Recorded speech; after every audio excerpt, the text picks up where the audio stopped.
김재훈은 전라남도 보성의 작은 마을에서 홀로 살아가고 있었다. 70이 넘은 나이에 여전히 농사일을 조금씩 하며 하루하루를 보내고 있었지만 마음 한켠에는 늘 허전함이 자리 잡고 있었다. 아내는 10여 년 전 세상을 떠났고 아들 부부는 미국에서 불의의 교통사고로 목숨을 잃었다. 그날 이후 그의 곁에는 아무도 남지 않았다. 세상과 단절된 듯한 외로움 속에서 그를 지탱해준 유일한 희망은 손녀 지원이었다. 지원은 사고 당시 8살에 불과했지만 미국에 살던 친척의 도움으로 어렵게 성장했다. 그는 이제 로스앤젤레스의 대학에서 공부하며 미래를 준비하고 있었다. 영상통화 속에서 또렷하게 들려오는 한국말은 서툴렀지만 목소리와 웃음에는 분명 혈육의 온기가 묻어 있었다. 지원은 몇 달 전부터 끊임없이 할아버지를 미국에 초대했다. 할아버지, 이제는 꼭 와야 해요. 혼자 지내시지 말고 저랑 같이 있어주세요. 그 목소리는 간절했고 김재훈의 마음을 흔들기에 충분했다. 처음에는 망설였다. 영어 한마디도 제대로 못하는 자신이 미국에 가면 어떻게 될까? 길을 잃으면 어떡하나? 혹시 입국 심사에서 무슨 문제가 생기면 어쩌나? 그러나 그보다 더 두려운 것은 손녀의 부탁을 거절한 채 남은 세월을 홀로 보내야 한다는 사실이었다. 그는 결국 결심했다. 늦기 전에 아직 걸을 수 있고 정신이 또렷할 때 손녀를 만나야 한다고. 출발을 준비하는 과정은 결코 쉽지 않았다. 여권을 발급받고 비자를 신청하는 절차는 복잡했고 서류 한 장 한 장마다 낯선 단어가 가득했다. 동네 이장의 도움과 마을 청년회의 인터넷 카페 덕분에 조금씩 준비를 마쳤다. 항공권을 예매하고 왕복 일정표를 출력해 파일에 깔끔하게 정리했다. 그는 늘 꼼꼼한 성격이었지만 이번에는 그 어느 때보다 신중했다. 혹시라도 문제가 생기면 안 되었다. 짐을 꾸릴 때는 오랜 시간을 들였다. 보성에서 직접 담근 김치, 녹차 마을에서 산 차, 아내가 생전에 입던 한복을 손녀에게 물려주려고 정성스럽게 개어 넣었다. 지원이가 이걸 입고 사진이라도 찍으면 내 어머니가 천국에서 기뻐하시겠지. 작은 독백이 방 안을 울렸다. 또 하나, 그는 몰래 준비한 금반지 하나를 작은 보랏빛 상자에 담았다. 손녀의 20살 생일 선물이었다. 평생 모아온 연금의 일부를 털어 맞춘 것이었고 그의 마음이 고스란히 담겨 있었다. 출발 전날 밤 그는 거의 잠을 이루지 못했다. 비행기를 타는 것조차 생전 처음이었으니 두려움이 앞섰다.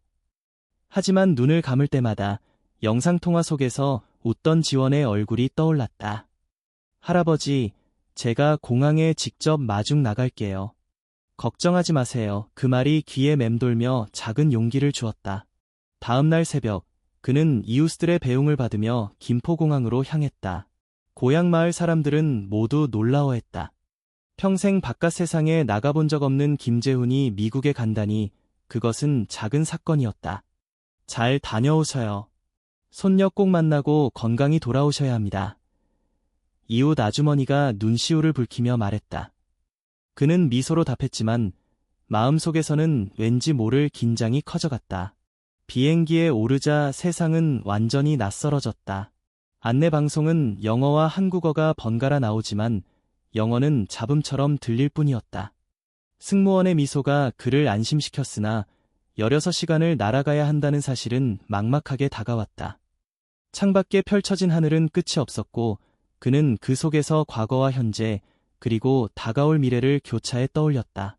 어린 시절 가난한 농가의 아들로 태어나 젊은 나이에 전쟁터로 끌려갔던 기억, 베트남의 밀림에서 죽음과 맞닥뜨렸던 순간들, 그리고 그 속에서 살아 돌아온 자신. 하지만 세월은 그를 집안에 홀로 남겨두었고 이제 그는 가족을 잃은 채 초라하게 늙어가고 있었다. 그러나 이번 여행은 달랐다. 그를 기다리는 피부치가 있었다. 피부치와 함께할 새로운 날들이 그 앞에 열리고 있었다. 비행기가 태평양을 건너고 장시간의 비행 끝에 드디어 로스앤젤레스 국제공항이 가까워지고 있었다. 그의 가슴은 두근거렸고 손에는 작은 노트가 꼭 쥐어져 있었다. 거기에는 지원과 함께 하고 싶은 일들이 빼곡히 적혀 있었다.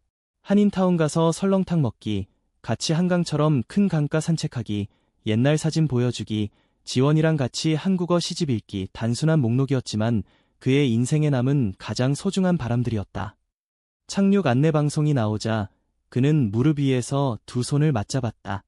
두렵고 긴장되었지만 그보다 더 큰 감정은 설렘이었다. 그는 속으로 다짐했다. 이번에는 반드시 손녀를 만나리라. 어떤 일이 있어도. 비행기는 드디어 로스앤젤레스 국제공항 활주로에 내려앉았다. 김재훈은 좌석에서 일어나 짐을 챙기며 차분히 심호흡을 했다. 장시간 비행으로 온몸이 무겁고 다리가 뻣뻣했지만 도착했다는 안도감이 그를 잠시 미소 짓게 했다. 무엇보다 곧 손녀 지원을 만난다는 기대가 그의 가슴을 뛰게 했다. 승객들이 줄지어 입국 심사대로 향했다. 거대한 공항의 소음과 인파는 그에게는 마치 전혀 다른 세계처럼 느껴졌다. 전광판에는 영어가 가득했고 낯선 안내방송이 쉴 새 없이 흘러나왔다. 그는 손에 꼭 쥔 서류 봉투를 확인했다. 비자, 왕복 항공권, 손녀가 작성해준 초청장, 모두 깔끔하게 정리되어 있었다. 이것만 있으면 문제없을 거야. 그는 스스로를 다독이며 줄에 섰다. 순서가 다가왔고 심사대에 앉아있는 젊은 백인 직원이 무표정하게 손짓했다. 그의 이름은 다니엘 밀러였다.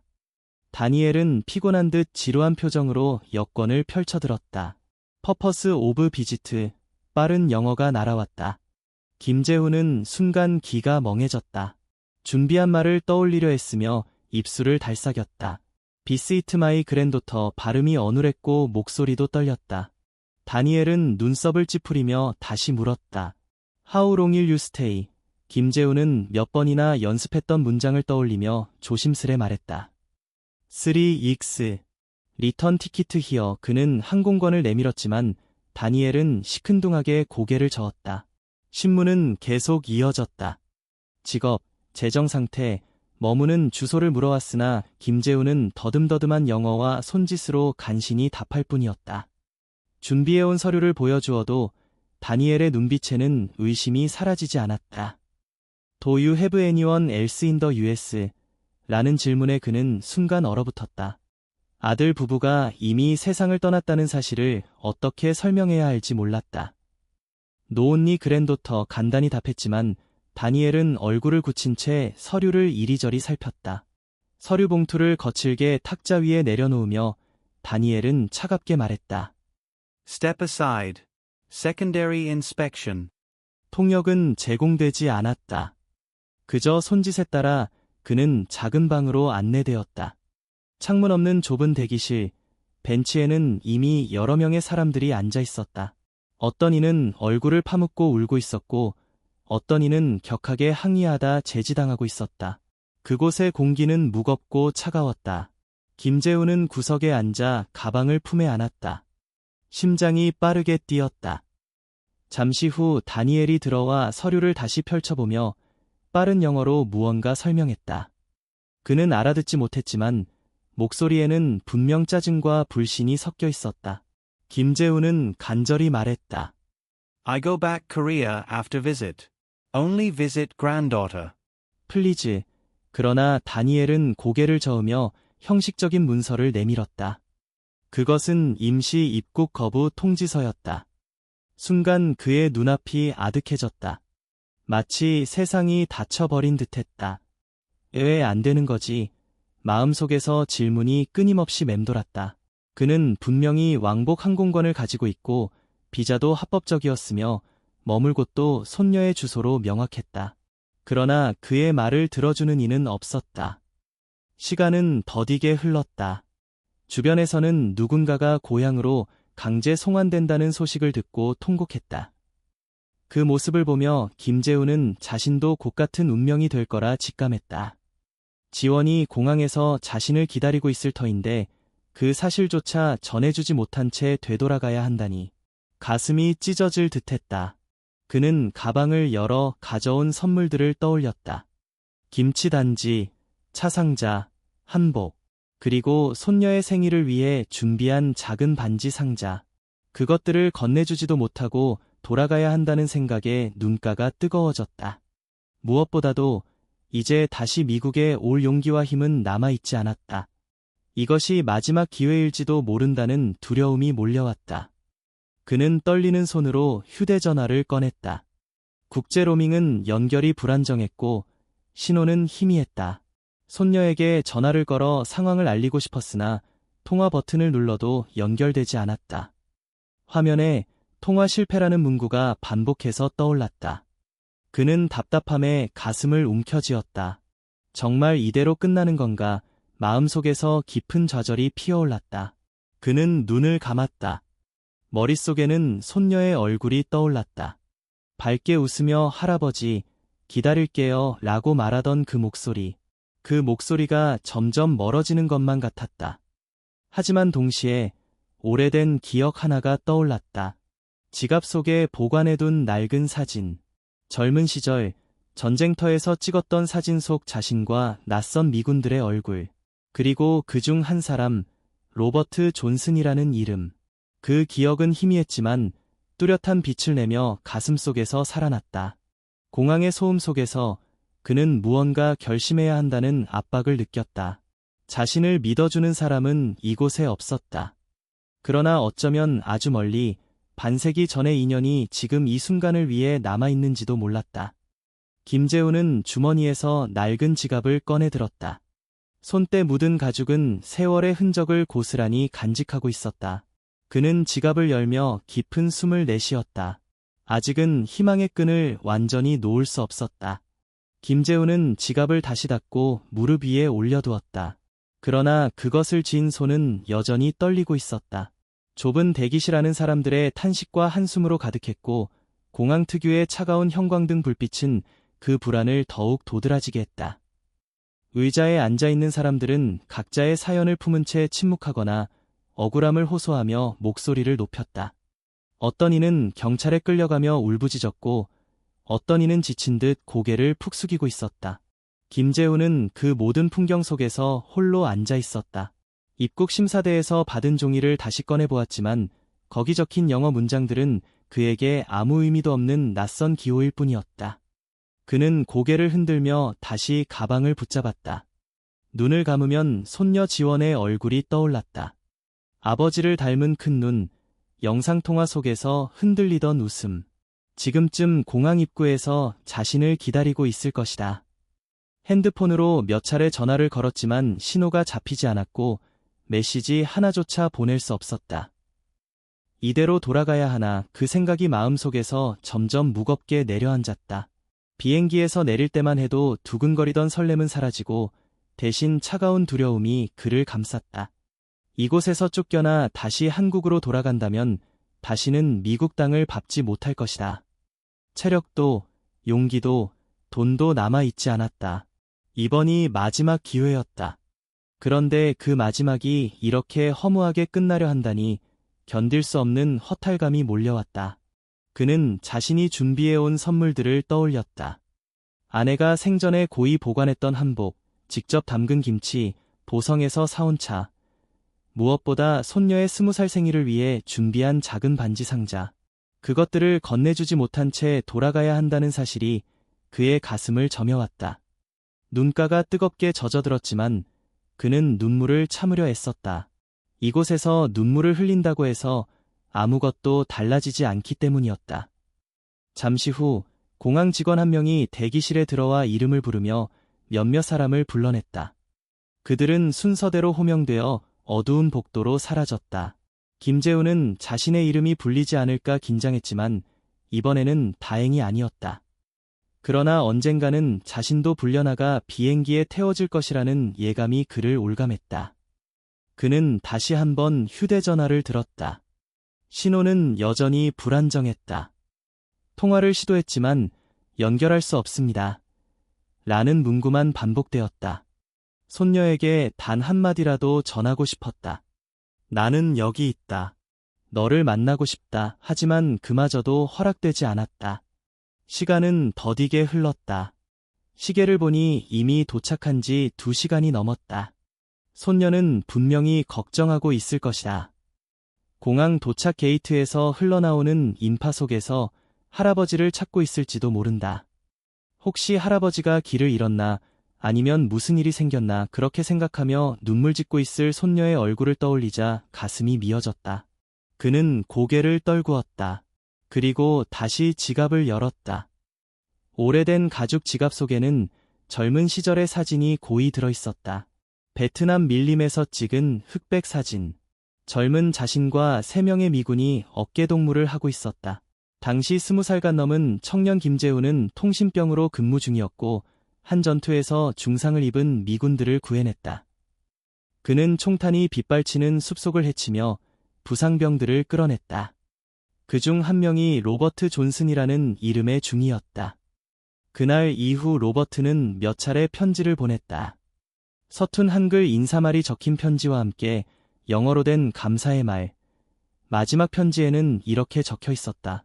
언젠가 당신이 도움이 필요하다면 주저하지 말고 이 번호로 전화를 걸어라. 그 번호는 미국 워싱턴 지역 번호로 시작했다. 김재훈은 그 편지를 지갑 속에 넣어 평생 간직해왔다. 이게 과연 지금 도움이 될 수 있을까? 그는 자신에게 물었다. 반세기 넘게 시간이 흘렀다. 로버트가 살아있을지도 알 수 없었고 전화번호가 그대로일 리도 만무했다. 하지만 지금 상황에서 기댈 수 있는 것은 그것뿐이었다. 그는 깊은 한숨을 내쉬었다.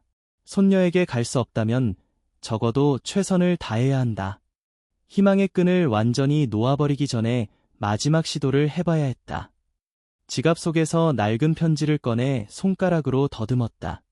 종이는 이미 누렇게 변색되어 있었지만 글씨는 여전히 선명했다. 주위를 둘러보니 여전히 대기실은 절망에 잠겨 있었다. 어떤 이는 고개를 떨군 채 흐느꼈고 어떤 이는 지쳐 잠든 듯 눈을 감았다. 그러나 김재훈의 눈빛은 서서히 달라지고 있었다. 희미하지만 아직 꺼지지 않은 불빛 같은 의지가 그 속에서 피어오르고 있었다. 그는 다시 휴대전화를 꺼냈다. 불안정한 신호 속에서 번호판을 눌렀다. 이 번호가 과연 중얼거림과 함께 그는 조심스럽게 전화를 걸었다. 첫 번째 시도는 실패였다. 통화할 수 없습니다. 두 번째 시도 역시 신호가 끊겼다. 가슴이 철렁 내려앉았다. 그러나 그는 멈추지 않았다. 세 번째, 마지막이라는 각오로 전화를 걸었다. 귀에는 신호음이 길게 이어졌다. 시간이 멈춘 듯한 긴장 속에서 그의 심장은 빠르게 뛰었다. 과연 누군가 받을 것인가? 아니면 모든 것이 헛된 희망으로 끝날 것인가? 신호음이 3번, 4번 울리고 난 뒤 갑자기 낮고 굵은 영어 목소리가 들려왔다. This is 라버트 잔선. 순간 김재훈은 숨이 막히는 듯 멎었다. 반세기 전 밀림 속에서 만났던 그 목소리, 아니 더 늙고 낮아졌지만 분명한 그 음성이었다. 그는 한동안 말을 잇지 못하다가 겨우 떨리는 목소리로 말했다. 로버트나 재훈이요. 한국, 베트남. 그때 잠시 침묵이 흘렀다. 그리고 곧 전화기 너머에서 격앙된 듯한 목소리가 터져나왔다. 재훈, 정말 당신인가? 세상에 오랜 세월이 흘렀구나. 김재훈은 눈을 감았다. 눈가에 뜨거운 것이 번져 나왔다. 절망의 대기실 한가운데서 그는 오랜 세월을 건너온 인연의 목소리를 듣고 있었다. 그리고 그 목소리는 단호하게 말했다. 걱정 마시오. 내가 당장 조치를 취하리다. 조금만 기다리시오. 그 순간 그의 가슴 속에서 희망이 다시 타올랐다. 아직 끝난 것이 아니었다. 전화기를 쥔 김재훈의 손은 여전히 떨리고 있었지만 가슴 속에서는 오랫동안 느껴보지 못한 뜨거운 것이 솟구쳤다. 대기실의 소란스러운 소음은 어느 순간 희미해지고 오직 수화기 너머에서 들려오는 로버트 존슨의 목소리만이 그의 귀를 채웠다. 반세기 전 베트남 밀림 속에서 총성이 쏟아지던 날 들었던 목소리. 살아있다는 사실만으로도 믿기 어려웠다. 재훈, 지금 어디에 있어? 무슨 일이오? 로버트의 다급한 목소리가 이어졌다. 김재훈은 더듬더듬 영어 단어를 붙잡으며 말했다. 로스앤젤레스 공항. 입국 거부. 손녀 만나러 왔소. 짧고 끊어진 말이었지만 절박한 말은 분명했다. 잠시 침묵이 흐른 뒤 로버트는 낮지만 단호한 어조로 대답했다. 걱정 마시오. 내가 처리하리다. 절대 거기서 나가지 말고 기다리시오. 곧 연락이 갈 거요. 전화는 짧게 끝났지만 그 울림은 대기실을 가득 채우는 듯했다. 김재훈은 휴대전화를 두 손으로 꼭 쥐며 눈을 감았다. 믿기 힘들었지만 한때 목숨을 구했던 그 인연이 다시금 자신을 붙들어 줄지도 몰랐다. 그는 다시 지갑을 열어 오래된 사진을 꺼냈다. 사진 속의 젊은 자신은 헝클어진 머리와 피곤한 얼굴을 하고 있었지만 옆에 서 있는 미군들은 환하게 웃고 있었다. 그중 금발머리의 청년이 로버트였다. 총탄이 빗발치던 숲속에서 김재훈은 그를 업고 달렸고 그때의 무게와 뜨겁던 숨결이 아직도 기억 속에 남아있었다. 그때의 장면이 선명하게 떠올랐다. 1969년 여름, 남부 베트남의 밀림. 무전기를 메고 있던 그는 갑작스러운 매복 공격에 휘말렸다. 총탄은 나뭇가지를 부수며 쏟아졌고 전우들이 여기저기 쓰러졌다. 그 혼란 속에서 그는 신음소리를 들었다. 3명의 미군이 나무 뒤에 쓰러져 있었다. 한 명은 다리에 총상을 입었고 또 다른 한 명은 어깨에 깊은 상처를 입고 있었다. 그리고 마지막 한 명, 로버트 중위는 가슴에서 피를 흘리며 희미하게 의식을 붙잡고 있었다. 그 순간 김재훈은 망설이지 않았다. 그들은 적군도 아군도 아닌 그저 죽어가는 젊은이들이었다. 그는 총알이 빗발치는 밀림 속으로 몸을 던져 그들을 한 명씩 끌어냈다. 피와 땀, 그리고 죽음의 그림자가 얽힌 순간이었다. 로버트를 업고 땅바닥을 기어나올 때 그의 귀에 들려온 것은 미군의 낮은 신음이었다. 생유 생유. 그 목소리는 오늘까지도 그의 기억 속에 남아있었다. 전투가 끝난 후 로버트는 퇴원하자마자 편지를 보냈다. 삐뚤빼뚤한 한글로 고마워요. 친구라고 적힌 문장과 함께 긴 영어글. 그리고 마지막 문장. If you ever need me, call this number. 김재훈은 그 편지를 소중히 접어 지갑 속에 넣었고 그것은 수십 년 세월 동안 한 번도 꺼내지 않은 채 그의 삶과 함께 늙어갔다. 이제 그 약속이 다시 현실이 되려 하고 있었다. 대기실의 공기는 여전히 무거웠지만 김재훈의 마음은 조금 달라졌다. 손녀를 만나지 못할지도 모른다는 절망은 여전히 존재했지만 그 위에 아주 작은 불씨 같은 희망이 피어났다. 시간은 흘러 어느새 3시간째가 되었다. 대기실의 사람들은 점점 지쳐갔고 누군가는 깊이 잠들기도 했다. 그러나 김재훈은 눈을 감은 채 조용히 앉아 있었다. 그의 귓가에는 여전히 로버트의 마지막 말이 맴돌았다. 곧 연락이 갈 거요. 그 말이 정말 현실이 될 수 있을까? 아니면 자신이 절망 속에서 만들어낸 허상일 뿐일까? 그의 마음속에서는 의심과 믿음이 끝없이 부딪혔다. 그러나 결국 그는 믿음을 선택했다. 왜냐하면 그것은 그가 붙잡을 수 있는 유일한 줄이었기 때문이다. 그 순간 대기실의 문이 갑자기 열렸다. 한 직원이 서류를 들고 들어와 주위를 두리번거렸다. 김재훈은 본능적으로 몸을 일으켰다. 그러나 직원은 다른 사람의 이름을 부르고 그들을 데리고 나갔다. 허탈감이 다시 몰려왔지만 그는 포기하지 않았다. 아직 시간이 남아 있었다. 손녀 지원은 지금쯤 공항 로비에서 자신을 애타게 기다리고 있을 것이다. 혹시 경찰에게 도움을 청하고 있지는 않을까? 혹은 입국 게이트 앞에서 발만 동동 구르고 있지는 않을까? 그 생각을 하자 그의 눈가에 다시금 눈물이 고였다. 지원아, 조금만 기다려라. 할아버지가 반드시 너를 만나러 갈 것이다. 속으로 다짐하며 주먹을 움켜쥐었다. 그리고 그는 다시 사진을 가슴에 품었다. 전쟁의 기억, 그 속에서 태어난 인연, 그리고 오늘 다시 되살아난 약속. 그것이 그를 지탱해주고 있었다. 몇 분이 흘렀을까? 휴대전화가 진동하며 울리기 시작했다. 화면에 낯선 국제번호가 떴다. 김재훈은 숨을 죽이며 전화를 받았다. 수화기 너머로 들려온 것은 다급하지만 단호한 목소리였다. 로버트였다. 재훈, 잘 듣고 그대로 하시오. 지금 당신의 이름은 미국 국토안보부와 교통부에 전달되었소. 곧 공항 측에서 당신을 찾을 것이오. 절대 움직이지 말고 기다리시오. 모든 것이 바뀔 것이오. 김재훈은 눈을 크게 떴다. 그 말은 현실 같지 않았다. 그러나 로버트의 목소리에는 확신이 담겨 있었다. 그 목소리를 듣는 순간 그는 더 이상 혼자가 아니라는 것을 알았다. 대기실의 차가운 공기가 조금은 달라졌다. 희망이 아직 살아 있었다. 휴대전화 통화가 끝나자 김재훈은 마치 긴 꿈에서 깨어난 듯 멍하니 앉아 있었다.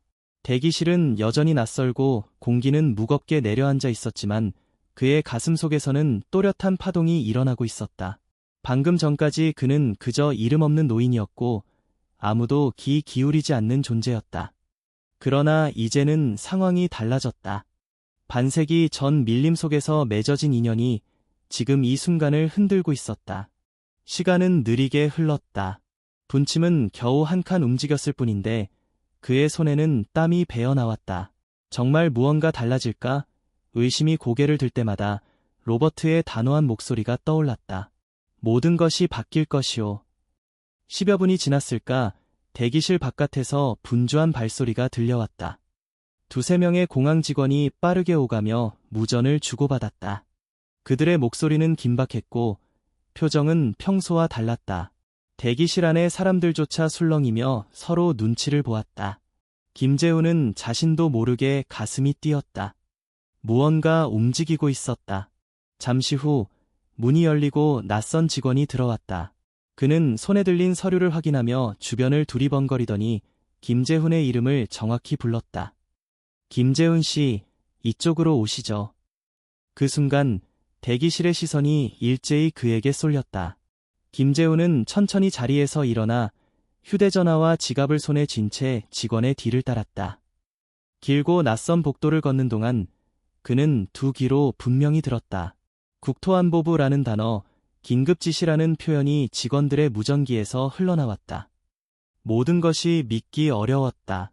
겨우 몇 분 전까지 그는 추방 직전의 노인이었는데 지금은 공항 전체가 자신을 중심으로 돌아가는 듯했다. 그는 안내를 받아 다시 입국 심사구역으로 돌아왔다. 그곳은 전과 달랐다. 심사대 주변에는 관리자가 모여 있었고 일부 직원들은 바쁘게 자리를 옮기고 있었다. 그 소란의 중심에서 젊은 심사관 다니엘 밀러가 굳은 얼굴로 서 있었다. 아까의 무심한 태도는 사라지고 대신 불안과 당혹이 뒤섞인 표정이 그를 감싸고 있었다. 잠시 후 한 중년 남성이 다가왔다. 정장 차림에 깔끔한 안경을 낀 그는 자신을 공항 운영국장 리처드리라고 소개했다. 놀랍게도 한국계 미국인이었다. 그는 서툴지만 정중한 한국어로 말했다. 김재훈 어르신, 대단히 죄송합니다. 방금 전까지 처리 과정에서 많은 잘못이 있었습니다. 곧 모든 것이 해결될 것입니다. 김재훈은 잠시 말을 잃었다. 공항의 책임자가 직접 사과하다니. 그러나 리처드의 표정은 진지했고 어설픈 한국어 속에서도 그의 진심은 전해졌다. 리처드는 곧 영어로 이어 말했다. 방금 국토안보부와 교통부에서 직접 연락이 왔습니다. 귀하의 이름은 특별관리 명단에 올라 있습니다. 로버트 존슨 부장관의 요청이었습니다. 순간 주위의 공기가 멎은 듯했다. 다니엘은 얼굴이 새파랗게 질렸고 다른 직원들은 서로 눈치를 보며 서류를 부랴부랴 정리했다. 김재훈은 그저 멍하니 리처드를 바라봤다. 로버트가 지금은 미국 국방부의 고위직이라니. 세상은 참으로 알 수 없는 방식으로 흘러가는 법이었다. 리처드는 김재훈을 안내하여 별도의 공간으로 데려갔다. 문을 열자 안락한 의자와 테이블이 놓인 작은 VIP 대기실이 있었다. 물과 간단한 다과가 준비되어 있었고 곧 통역을 맡은 한국계 직원이 들어왔다. 잠시만 기다려 주십시오. 곧 중요한 통화가 연결될 것입니다. 김재훈은 자리에 앉았지만 여전히 실감이 나지 않았다. 자신이 무슨 대단한 인물도 아닌데 어떻게 이런 일이 벌어질 수 있는지 알 수 없었다. 그는 여전히 한낱 늙은 농부에 불과했으나 세상은 지금 그를 중심으로 요동치고 있었다. 곧 전화기가 울렸다. 직원이 받더니 조심스럽게 김재훈에게 넘겼다. 수화기 너머에서 들려온 목소리는 익숙하면서도 낯설었다. 로버트였다. 이번에는 분명하고 힘있는 목소리였다. 재훈, 이제 안심하시오. 모든 것이 해결되었소. 당신은 곧 입국 허가를 받게 될 것이오. 그동안 겪은 불편에 대해 진심으로 미안하오. 김재훈은 눈을 감으며 수화기를 꼭 쥐었다. 로버트, 나는 그저 손녀를 만나러 왔을 뿐이오. 이런 소동은 원하지 않았소. 그러자 로버트는 잠시 숨을 고른 뒤 차분하게 그러나 단호하게 말했다. 당신은 내 목숨을 구한 사람이지 않소. 나에게 오늘 이 일은 빚을 갚는 작은 기회일 뿐이오. 세상이 알든 모르든 나에게는 당신이 영웅이오. 그 말에 김재훈의 가슴은 뜨겁게 요동쳤다. 그는 영웅이라는 단어와 거리가 먼 인생을 살아왔다. 전쟁 후에는 고향으로 돌아가 땅을 일구며 조용히 살아왔고 이름도 남기지 않았다. 그러나 지금 누군가의 기억 속에서 그는 여전히 살아있었다. 전화는 오래가지 않았다. 로버트는 곧다시 미국 정부와 연락을 취해야 한다며 짧게 작별 인사를 건넸다. 그러나 그 짧은 통화만으로도 김재훈은 충분했다. 자신이 결코 잊히지 않았다는 사실, 그것만으로도 가슴이 벅찼다. 그 사이 공항은 여전히 분주했다. 직원들이 이리저리 뛰어다녔고 심사 과정은 일시적으로 중단되었다. 사람들은 웅성거렸고 언론 관계자 몇 명까지 로비의 모습을 드러냈다. 한 노인의 이름이 공항 전체를 멈춰 세운 것이다. 김재훈은 의자에 앉아 손에 쥔 오래된 사진을 다시 바라보았다. 젊은 시절의 자신과 로버트, 그리고 다른 2명의 미군. 사진은 누렇게 바랬지만 그 안의 웃음은 여전히 또렷했다. 그는 그 웃음을 따라 미소 지어보았다. 이제 그는 더 이상 두렵지 않았다. 이 낯선 땅에서 자신을 증명해줄 무언가가 있다는 사실을 깨달았다. 그것은 권력도 돈도 아닌 오직 사람과 사람 사이의 약속과 기억이었다. 조금 후 문이 열리고 리처드 국장이 다시 들어왔다. 그의 손에는 새롭게 발급된 서류가 들려 있었다. 김재훈 어르신, 입국이 정식으로 허가되었습니다. 또한 체류 기간은 원래 계획보다 3달 더 연장되었습니다. 김재훈은 그제야 긴 숨을 내쉬었다. 방금 전까지 자신을 가로막던 벽이 무너진 것이다. 그러나 그의 마음속에는 기쁨만 있는 것이 아니었다. 이 모든 소동이 단지 손녀를 만나러 왔을 뿐인 자신에게 너무도 벅차게 느껴졌다. 그는 조용히 속으로 되뇌었다. 지원아, 조금만 더 기다려라. 이제 곧 할아버지가 너를 찾아갈 것이다. 김재훈은 VIP 대기실의 의자에 앉아 있었지만 마음은 여전히 어수선했다. 몇 시간 전까지만 해도 그는 공항 구석의 대기실에서 추방을 기다리던 초라한 노인이었다. 그러나 지금은 상황이 완전히 달라져 있었다. 국토안보부와 교통부까지 개입했고 공항의 운영 책임자가 직접 사과했다. 그리고 무엇보다 반세기 전 인연이 다시 그를 지켜주고 있었다. 밖에서 들려오는 소음은 점점 더 커졌다. 복도에서 무전기가 쉼없이 울렸고 직원들의 발걸음은 분주했다. 때때로 영어 속에 섞여 들려오는 잔선이라는 이름은 그에게 모든 일이 단순한 위로가 아님을 실감하게 했다. 잠시 후 통역 직원이 들어와 조용히 설명했다. 어르신, 현재 공항 전체가 특별 조치 상태에 들어갔습니다. 귀하와 관련된 지시가 워싱턴에서 직접 내려온 것입니다. 지금 일부 구역은 임시로 폐쇄되었고 모든 입국 절차가 재검토되고 있습니다. 김재훈은 그 말을 이해하려 애썼다. 한 사람의 입국 문제로 이렇게 거대한 공항이 뒤집힐 수 있다는 사실은 믿기 어려웠다. 그러나 창문 너머로 보이는 풍경은 그 말을 입증하고 있었다. 대합실에는 안내방송이 끊임없이 흘러나왔고 일부 승객들은 지연된 탑승에 항의하며 소란을 피우고 있었다. 긴장된 공항 직원들이 분주히 사람들을 안내하는 모습은 분명 비상 상황을 보여주고 있었다. 그 모든 소란의 중심에 자신이 있다는 사실이 김재훈을 더욱 혼란스럽게 했다. 그는 그저 손녀를 만나고 싶었을 뿐인데 지금은 전혀 원치 않았던 방식으로 주목받고 있었다. 잠시 후 문이 열리고 젊은 심사관 다니엘이 들어왔다. 그의 얼굴은 굳어 있었고 손에는 김재훈의 여권과 서류가 들려 있었다. 통역 직원이 동행의 자리를 잡자 리처드 국장이 들어와 자리에 앉았다. 방 안의 공기는 곧 긴장으로 가득 찼다. 다니엘은 잠시 고개를 숙이다가 어렵게 입을 열었다. 나는 규정대로 했을 뿐입니다. 하지만 그의 목소리는 갈라졌고 눈빛은 흔들리고 있었다. 통역 직원이 말을 전하자 김재훈은 천천히 그를 바라보았다.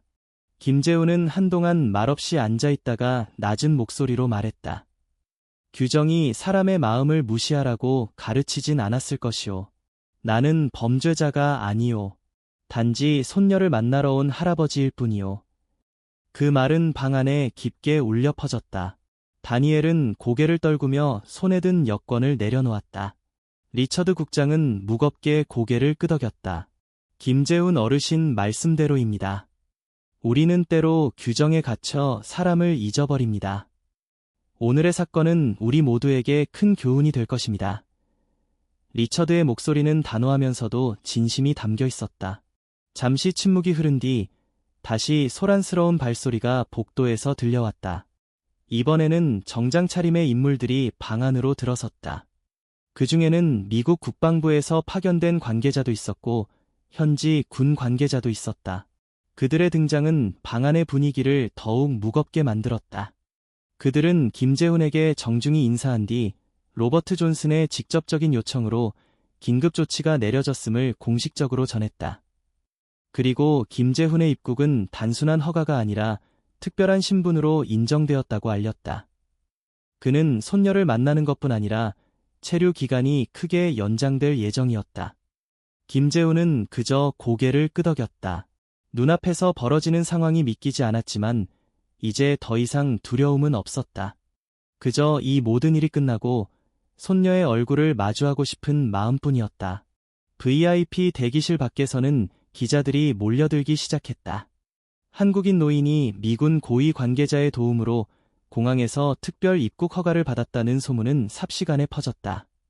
카메라 플래시가 터지고 방송국 기자들이 영어와 한국어로 동시에 보도를 준비하고 있었다. 리처드 국장은 잠시 김재훈에게 고개를 숙이며 말했다. 이 일은 곧 세상에 알려질 것입니다. 하지만 어르신께서는 걱정하지 마십시오. 모든 것은 안전하게 관리될 것입니다. 김재훈은 담담히 대답했다. 나는 영웅이 아니오. 단지 오래전 사람을 살렸을 뿐이오. 오늘 이 모든 일은 나보다 손녀에게 더 큰 의미가 있을 것이오. 그 순간 그의 휴대전화가 울렸다. 이번에는 지원의 번호였다. 그는 서둘러 전화를 받았다. 할아버지, 어디 계세요? 2시간 넘게 기다렸어요. 무슨 일이에요? 손녀의 목소리는 떨렸고 울음이 섞여 있었다. 김재훈은 목이 메어 한동안 말을 잇지 못하다가 겨우 입을 열었다. 지원아, 조금만 기다려라. 할아버지가 곧 너를 만나러 나갈 거다. 이제 다 괜찮다. 수화기 너머로 들려오는 울음 섞인 웃음은 그의 가슴을 뭉클하게 했다. 통화를 마치고 나자 방 안에 있던 사람들은 모두 잠시 그를 바라보았다. 그들의 눈빛에는 존중과 경외가 섞여 있었다. 김재훈은 고개를 숙이며 조용히 말했다. 나는 그저 가족을 만나고 싶었을 뿐이오. 그러나 오늘 이 사건이 누군가에게 작은 깨달음이 되길 바라오. 규정이 아니라 사람이 먼저라는 것을. 그 말은 리처드와 다른 관계자들의 가슴에도 깊게 남았다. 방 안은 다시 침묵에 잠겼지만 그 침묵은 더 이상 차갑지 않았다. 밖에서는 여전히 공항이 분주히 움직이고 있었다. 그러나 그 모든 소란은 이제 김재훈에게 두려움이 아니라 희망의 신호로 다가왔다. 그는 곧 손녀를 만날 것이고 그것만이 그의 유일한 바람이었다. VIP 대기실의 공기는 여전히 긴장감으로 가득 차 있었다. 바깥 복도에서는 기자들의 웅성거림과 무전기의 신호음이 끊임없이 들려왔고 직원들은 분주히 움직였다. 그러나 방 안은 정적 속에 묘한 압력이 흐르고 있었다. 김재훈은 의자에 앉아 숨을 고르며 손에 쥔 지갑을 만지작거렸다. 그 지갑 속에는 낡은 사진과 편지가 여전히 자리하고 있었다. 잠시 후 문이 열리며 다니엘 밀러가 다시 들어왔다. 그는 여전히 젊은 얼굴이었지만 이전과는 달랐다. 무심하고 차갑던 표정은 사라지고 대신 굳은 표정과 식은땀이 맺혀 있었다. 손에는 김재훈의 여권과 서류가 들려 있었다. 그 뒤로 리처드 국장과 통역 직원이 뒤따라 들어왔다. 다니엘은 서류를 내려놓으며 잠시 침묵했다. 그의 눈빛은 흔들렸고 입술은 바짝 말라 있었다. 마치 무언가를 고백해야 한다는 압박을 받는 듯 보였다. 결국 그는 입을 열었다. 저는 규정에 따라 행동했습니다. 하지만 결과적으로 어르신께 큰 불편과 고통을 드렸습니다. 그것은 제 책임입니다. 통역이 말을 옮기자 김재훈은 조용히 그를 바라보았다. 그는 곧 이어졌다. 솔직히 말씀드리면 저는 처음에 어르신을 보았을 때 의심부터 했습니다. 나이든 아시아인, 영어가 서툴고 혼자 입국한다는 점. 저는 그것을 위험 신호로만 받아들였습니다. 그래서 서류를 제대로 살펴보지도 않고 성급히 판단했습니다. 그의 목소리는 떨리고 있었지만 그 안에는 솔직한 후회가 담겨 있었다. 김재훈은 한동안 가만히 앉아 있었다. 방 안의 사람들은 모두 그의 반응을 기다렸다. 김재훈은 천천히 입을 열었다. 나는 오늘 처음 미국 땅을 밟았소. 나는 영어를 잘하지 못하고 나이가 많소. 그러나 나는 범죄자가 아니오. 나는 단지 손녀를 만나러 온 할아버지일 뿐이오.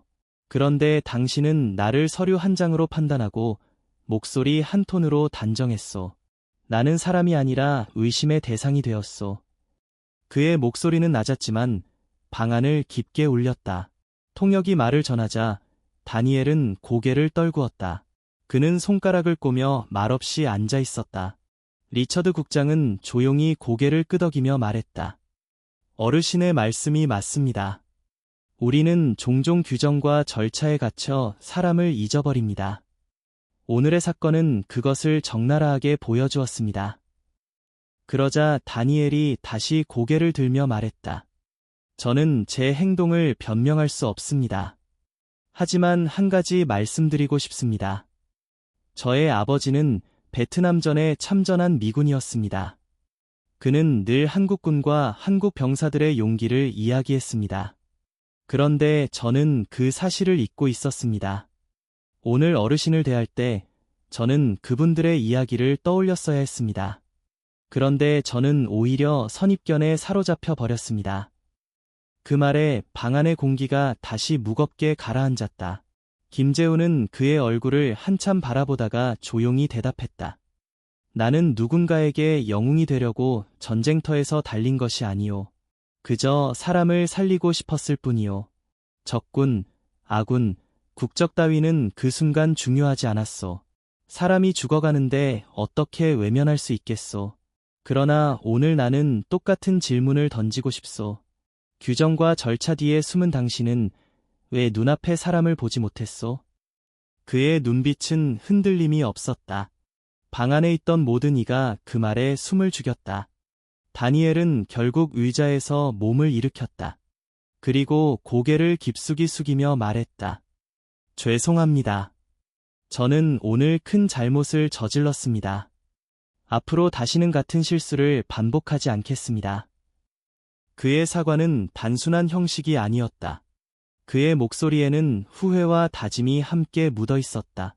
김재훈은 잠시 그를 바라보다가 천천히 고개를 끄덕였다. 나는 특별한 대우를 바라는 것이 아니오. 나는 누구처럼 높은 사람을 아는 것도 아니오. 다만 바라는 것은 어떤 사람이든 존중받아야 한다는 것이오. 그것이 나이든 노인이든 말이 서툰 외국인이든 말이오. 오늘의 일이 나로 끝나지 않기를 바라오. 리처드는 그 말에 감동한 듯 조용히 손을 모았다. 어르신의 말씀은 반드시 기록에 남을 것입니다. 우리는 오늘 여기서 중요한 것을 배웠습니다. 사람을 보는 눈, 그것이 규정보다 앞서야 한다는 것을요. 방 안은 잠시 침묵에 잠겼다. 그러나 그 침묵은 차갑지 않았다. 다니엘은 여전히 고개를 숙이고 있었지만 그의 어깨는 이전과 달리 무겁게 처져 있었다. 그것은 패배의 모습이 아니라 깨달음의 무게였다. 김재훈은 의자에 앉아 지갑을 다시 열었다. 낡은 사진을 꺼내 탁자 위에 올려놓았다. 젊은 시절의 자신과 로버트, 그리고 미군 병사들의 얼굴이 빛바랜 흑백 속에 담겨 있었다. 이것이 내가 지켜온 것이오. 오늘의 이 사건도 언젠가 누군가에게 남을 것이오. 기억은 때때로 사람을 구하는 법이오. 그 말은 방 안의 사람들 모두에게 깊은 울림을 남겼다. 리처드는 조용히 사진을 바라보다가 말했다. 어르신, 오늘의 이야기는 단순히 한 사람의 입국 문제가 아닙니다. 이것은 우리가 사람을 대하는 태도에 대한 이야기입니다. 감사합니다. 김재훈은 고개를 끄덕였다. 그리고 속으로 다짐했다. 이제 곧 손녀를 만나게 될 것이다. 그러나 오늘의 기억은 자신만의 것이 아니라 이 자리에 있던 모든 이의 마음에 남게 될 것이다. 긴장이 서려 있던 VIP 대기실은 잠시 고요했다. 김재훈은 탁자 위에 놓인 낡은 사진을 천천히 접어 다시 지갑에 넣었다. 손끝이 미세하게 떨렸지만 그의 눈빛은 오히려 차분해져 있었다. 이제는 모든 것이 조금씩 정리되어 가고 있었다. 그는 여전히 믿기 힘들었지만 상황은 분명 달라졌다. 잠시 후 문이 다시 열리고 정장 차림의 인물들이 들어왔다. 그들 중 몇 명은 미군 군복 차림을 하고 있었고 한 명은 별이 새겨진 계급장을 단 고위 장교였다. 그 장교는 김재훈 앞에 서서 군인다운 단호한 목소리로 자신을 소개했다. 저는 로버트 앤더슨 소장입니다. 미 서부 사령부 소속입니다. 그는 곧바로 준비된 작은 상자를 들고 김재훈 앞으로 걸어왔다. 상자 위에는 미국 국방부의 문장이 선명하게 새겨져 있었다. 앤더슨 소장은 조용히 상자를 열었다. 붉은색 비단 천 위에 은빛 훈장이 놓여 있었다. 방 안의 시선이 그 위로 모였다. 김재훈 어르신, 당신은 1969년 베트남 전장에서 우리 병사 3명의 목숨을 구했습니다. 그 사실은 오랜 세월 기록 속에 묻혀 있었지만 오늘 다시 확인되었습니다. 우리 군은 당신의 용기와 희생을 결코 잊지 않았습니다. EME 합중국 국방부의 이름으로 특별 공로 훈장을 수여합니다. 통역이 한국어로 옮기는 순간 방 안은 숨죽인 듯 고요해졌다. 김재훈은 훈장을 똑바로 바라보았다. 눈앞에서 빛나는 그 훈장은 단순한 금속 조각이 아니라 반세기 전의 기억과 고통, 그리고 생명을 향한 선택을 담고 있었다. 그는 천천히 손을 들어 훈장을 받아들었다. 순간 그의 눈가가 젖어들었다. 그는 낮은 목소리로 말했다. 나는 그저 사람이 죽어가는 것을 보고 차마 외면할 수 없었을 뿐이요. 영웅이라 불리고 싶지도 않고 훈장을 받을 자격이 있다고 생각하지도 않소. 하지만 고맙소. 적어도 그날의 선택이 잊히지 않았다는 사실이 나를 위로하는구려. 그의 말에 앤더슨 소장은 고개를 숙였다. 그리고 단호하게 말했다. 당신의 행동은 국적이나 전장을 초월한 용기였습니다. 우리 군은 그런 가치를 존중합니다. 방 안에 있던 모두가 조용히 박수를 보냈다. 그것은 화려한 환호가 아니라 깊은 존경이 담긴 박수였다. 김재훈은 고개를 숙이며 손에 쥔 훈장을 바라보았다. 빛나는 은빛은 그의 굳은 손가락 사이에서 묵직하게 느껴졌다. 그 순간 복도에서 급한 발소리가 들려왔다. 이어 문이 열리며 젊은 여성이 뛰어 들어왔다. 숨을 헐떡이며 방 안을 두리번거리던 그녀의 시선이 김재훈에게 꽂혔다. 바로 손녀 지원이었다. 할아버지, 그녀는 울음을 터뜨리며 달려와 김재훈의 품에 안겼다. 김재훈은 순간 모든 힘이 빠져나가는 듯했지만 두 팔을 벌려 손녀를 꼭 끌어안았다. 수십 년의 고독과 기다림이 그 짧은 포옹 속에서 한꺼번에 녹아내렸다. 지원은 흐느끼며 말했다. 할아버지, 무슨 일이에요? 2시간 넘게 기다렸어요. 저는 혹시 다시는 못 만날까봐 그녀의 목소리는 떨렸고 눈물은 그의 어깨를 적셨다. 김재훈은 손녀의 등을 다독이며 낮게 속삭였다. 괜찮다, 지원아. 이제 다 끝났다. 할아버지가 여기 있지 않느냐.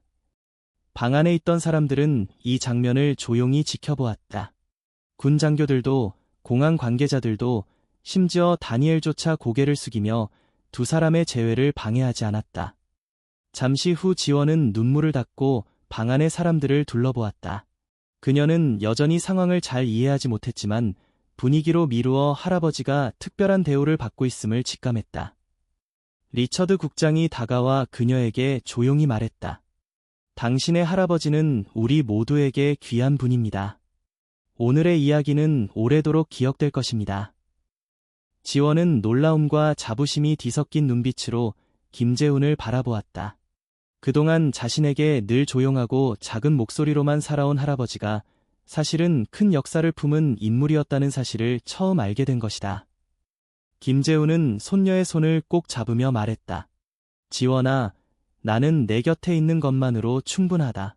오늘 일은 세상이 뭐라 하든 중요하지 않다. 나는 내 얼굴을 보는 순간 이미 보상을 받은 거다. 지원은 눈물을 머금은 채 고개를 끄덕였다. 방 안의 사람들은 이 단순한 대화에서 더 큰 울림을 느꼈다. 잠시 후 의식은 마무리되었고 군 관계자들은 경례를 한 뒤 자리를 떠났다. 공항 측도 서류를 모두 정리하고 김재훈의 입국 절차는 특별 승인으로 완료되었다.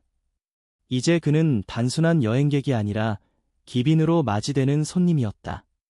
하지만 김재훈의 마음속에는 화려한 명예보다 손녀의 손이 더 따뜻했다. 그는 손녀의 손을 꼭 잡고 자리에서 일어나 말했다. 이제 집으로 가자. 너와 함께 밥을 먹고 싶구나. 그 순간 그는 비로소 진정한 안도감을 느꼈다. 긴 비행과 낯선 언어, 그리고 절망의 순간들을 지나 마침내 도착한 곳은 화려한 무대가 아니라 손녀의 곁이었다. 그것이야말로 그가 바랐던 전부였다. 김재훈과 손녀 지원이 서로를 꼭 껴안던 순간은 방 안에 있던 모든 사람들의 기억 속에 깊이 새겨졌다. 그러나 그 장면은 단지 개인의 재해로 끝나지 않았다. 공항 복도에 모여있던 기자들과 승객들, 그리고 온라인을 통해 빠르게 확산된 소식은 곧 사회 전체로 퍼져나갔다. 그날 저녁 로스앤젤레스 지역 뉴스 채널은 한국인 노인, 미 국방부 고위 관계자의 요청으로 특별 입국 허가라는 제목의 속보를 내보냈다. 화면에는 군 장교들에게 훈장을 받는 김재훈의 모습과 눈물로 달려와 그를 끌어안는 손녀의 장면이 교차해 나왔다. 자막에는 이렇게 적혀 있었다. 인간애가 국경을 넘어 반세기 전의 인연이 다시 이어지다. 이 소식은 순식간에 화제가 되었다. 많은 이들이 김재훈의 용기와 따뜻한 마음에 감동했고 소셜미디어에는 히로그램 파더, 컴패션 비안드 보어더즈 같은 해시태그가 퍼졌다. 수많은 누리꾼들이 그의 이야기를 공유하며 진정한 영웅은 이름을 드러내지 않는다. 이것이야말로 인간의 가치다 라는 댓글을 남겼다.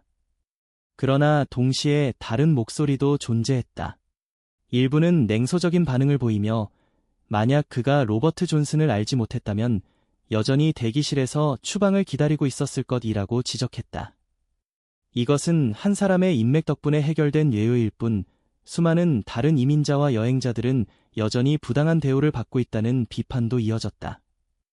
신문 칼럼니스트들은 이 사건을 두고 치열하게 논쟁했다. 어떤 이는 한 개인의 선행이 세월을 넘어 돌아와 그를 구했다는 점에서 우리는 선한 행동이 결코 헛되지 않음을 배워야 한다고 강조했다. 반대로 또 다른 이는 제도는 여전히 차갑다. 규정은 사람을 보호하기 위해 존재해야 하는데 이번 사건은 제도가 얼마나 쉽게 사람을 버리는가를 보여준 사례라고 날카롭게 지적했다. 한 토론 프로그램에서는 변호사와 인권활동가 그리고 전직 이민국 관리가 출연해 사건을 분석했다. 변호사는 김재훈 씨의 경우는 특별한 인연 덕분에 극적으로 해결되었지만 대부분의 사람들은 그런 행운을 기대할 수 없다. 제도적 개선이 필요하다고 말했다. 인권활동가는 노인, 언어가 서툰 외국인, 사회적 약자는 언제나 같은 벽에 부딪힌다. 이번 사건이 사회적 변화를 이끄는 계기가 되어야 한다. 고 덧붙였다. 반면 전직 관리였던 인물은 규정은 국가의 안전을 위해 존재한다. 심사관의 의심은 직무상 불가피했다. 다만 그 과정에서 인간적인 배려가 부족했던 것은 사실이다. 라고 옹호했다. 논쟁은 길고 복잡했지만 분명한 사실 하나는 누구도 부정할 수 없었다. 김재훈이라는 한 노인의 이야기가 사회 전체에 울림을 주었고 수많은 이들에게 질문을 던졌다는 것이다. 우리는 사람을 어떻게 대해야 하는가? 김재훈 본인은 이런 파장을 전혀 원하지 않았다. 그는 그저 손녀와의 일상적인 재회를 꿈꾸었을 뿐이었다. 언론이 집 앞에 찾아오고 인터뷰 요청이 쏟아지자 그는 난처해했다. 나는 영웅이 아니오. 나는 그저 오래전에 한 선택을 했을 뿐이고 오늘은 손녀를 만나러 온 것뿐이오. 그의 담담한 대답은 오히려 더 큰 울림을 주었다. 지원은 그런 할아버지를 바라보며 마음이 복잡했다. 어릴 적부터 자신을 위해 묵묵히 살아온 할아버지가 이제는 세상의 주목을 받고 있었다. 하지만 그녀는 알고 있었다. 그가 바라는 것은 화려한 조명도 명예도 아니었다. 그저 함께 밥을 먹고 산책을 하고 가족으로서 시간을 보내는 것뿐이었다. 그러나 세상은 이미 그의 이야기를 기억하기 시작했다. 교포 사회에서는 김재훈을 초청해 강연을 부탁했고 미국 내 한국 커뮤니티는 그를 존경의 상징으로 삼았다. 심지어 일부 학교에서는 그의 이야기를 교육자료로 다루기도 했다. 국경과 언어를 넘어선 인간의 사례라는 제목으로 젊은 세대에게 가르칠 가치가 있는 이야기라 여겨졌던 것이다. 반면 이민국 당국은 것엔 비판에 직면했다. 시민단체들은 김재훈 사건은 단지 운이 좋은 예외일 뿐 많은 이들이 여전히 부당한 대우를 받고 있다며 개선을 요구했다. 공항 측은 서둘러 기자회견을 열고 모든 승객이 존중받을 수 있도록 심사 절차를 재검토하겠다고 발표했다. 그러나 사람들의 의심은 쉽게 가라앉지 않았다. 김재훈은 이 모든 상황을 담담히 지켜보았다. 그는 매일 아침 손녀와 함께 아파트 근처를 산책했고 시장에서 한국 음식을 사며 소소한 행복을 느꼈다. 언론이 찾아와도 그는 길게 말하지 않았다. 그저 이렇게만 말했다. 나는 특별한 사람이 아니오. 그러나 오늘의 사건이 누군가에게 작은 희망이 된다면 그것으로 족하오. 그의 말은 다시금 사람들의 마음에 파문을 일으켰다. 화려한 말보다 평생을 묵묵히 살아온 사람의 진심이 더 큰 힘을 가졌기 때문이다. 그날 밤 지원은 할아버지에게 물었다. 할아버지, 세상 사람들이 다 할아버지를 영웅이라고 불러요. 그런데 왜 할아버지는 그걸 부정하세요? 김재훈은 잠시 생각에 잠겼다가 미소 지으며 대답했다. 지원아, 영웅은 특별한 사람이 아니라 그저 사람답게 사는 사람이란다. 나는 내 몫을 했을 뿐이야. 너도 언젠가 내 몫을 하면 된다. 그 단순한 대답은 지원의 가슴속 깊이 새겨졌다. 며칠이 흘렀다. 공항에서의 소란은 차츰 잦아들었지만 김재훈의 이야기는 여전히 사람들 사이에서 회자되었다. 그는 언론의 관심과 커뮤니티의 초청을 조심스레 거절하며 손녀와의 일상에 집중했다. 아침마다 지원과 함께 아파트 근처 공원을 산책하고 한인마트에서 장을 보며 김치를 담그고 저녁에는 둘이서 밥상을 나눴다. 그에게 그것은 세상 어떤 명예보다 소중한 시간이었다. 어느 날 저녁, 지원은 학교에서 돌아오자 할아버지에게 한 권의 신문을 내밀었다. 일면에 그의 사진이 실려 있었고 제목은 이렇게 적혀 있었다. 국경을 넘어선 용기, 한 노인의 선택이 던진 질문. 지원은 할아버지를 바라보며 말했다. 할아버지, 친구들이 다 이 기사 봤어요. 저한테 할아버지가 자랑스럽다고 했어요. 김재훈은 잠시 웃었지만 눈빛은 차분했다. 지원아, 사람들은 쉽게 영웅이라 부른다. 그러나 나는 그냥 살아남은 사람일 뿐이야. 전쟁터에서 많은 이들이 목숨을 잃었지.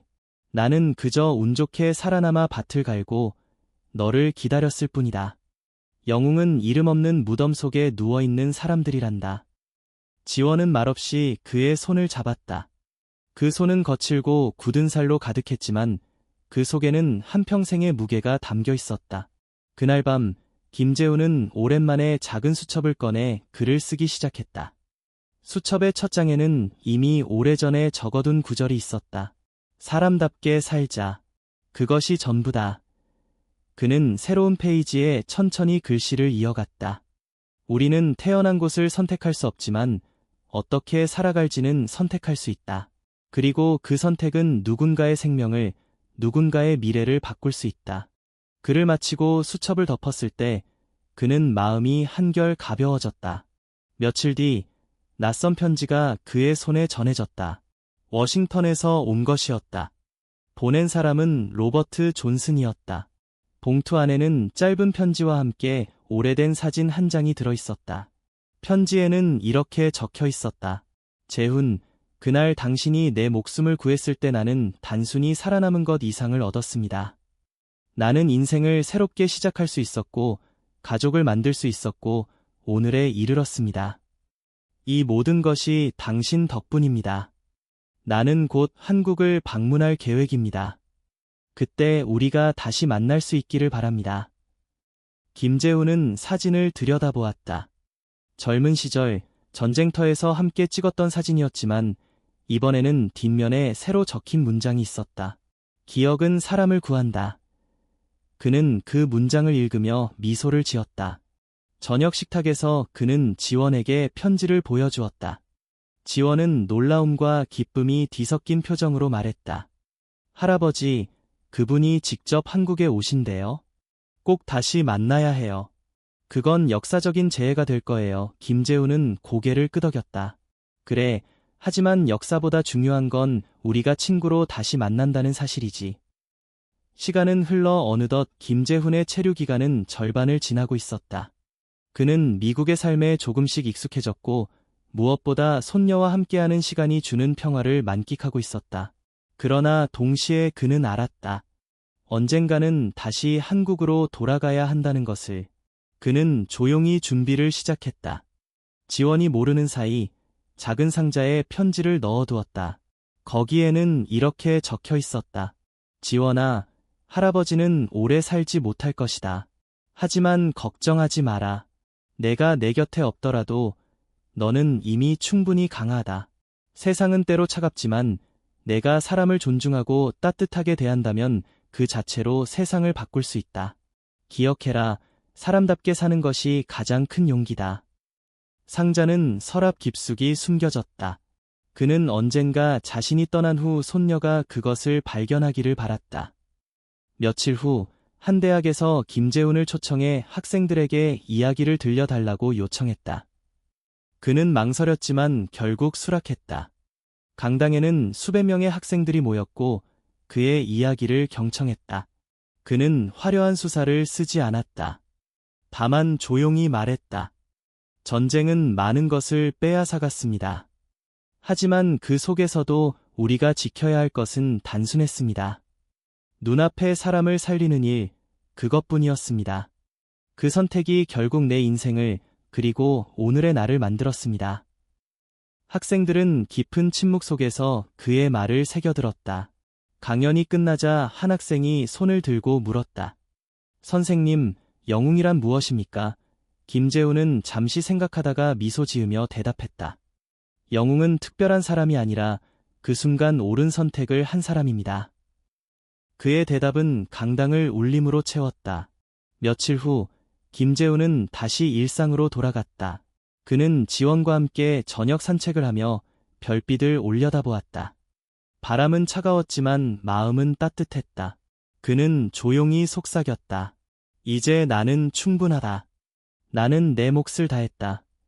그날 밤 그는 수첩을 마지막으로 열고 한 줄을 적었다. 우리는 모두 누군가의 기억 속에서 살아간다. 그 기억이 사람을 구한다. 그리고 수첩을 덮은 그는 창밖의 불빛을 바라보았다. 멀리 도시의 불빛은 별처럼 반짝이고 있었다.